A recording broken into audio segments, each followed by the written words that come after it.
So we're at the SKA site here in Carnarvon. Of course, this is a construction site.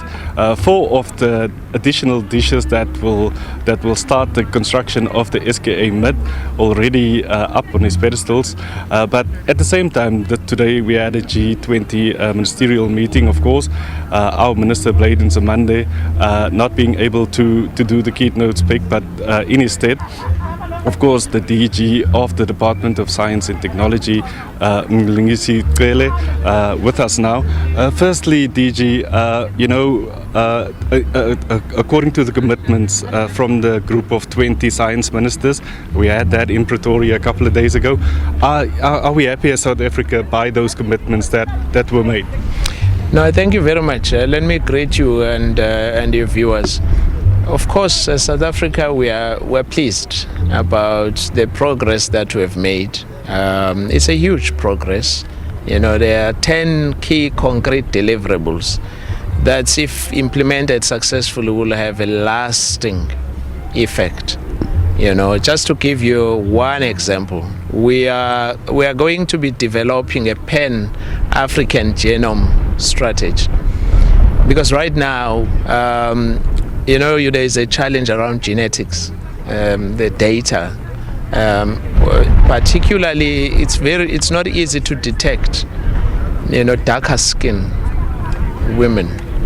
And yet, drug treatments that get offered, sometimes they're not based, or not because of the lack of the relevant information about black people generally. So there may be some misdiagnosis, right? So we want to make sure that African genome mix is also recognized, right? So it's a huge effort. It's one of those things that we're going to be doing. The other one, we have agreed, given the challenges of climate change, that we are going to create a platform focusing on disasters where different countries under G20 and those that we have invited could participate, could share and learn how they deal with disasters. So I'm just highlighting those concrete deliverables that were agreed upon. So it's been very successful, and we're also very happy about the number of the high-level participation by ministers and their representatives, who, by the way, some of them then participated in the SKA Observatory Ministerial Council meeting, which happened for the first time here in South Africa yesterday afternoon. And they were really excited about the prospect of visiting the site, because most of them were going to see this place for the first time since they've signed as members of the SKA. And we are also having countries like France that are almost in the advanced stage of getting official approval from their parliaments to become members. And then there are others that have signaled intentions to join. We're very happy, and we hope that more countries could participate in this project. This is a huge global cooperation scientific project that can offer huge solutions to this world. It's not just about the science project, but data, which is a huge drive, and it holds the future for the whole world.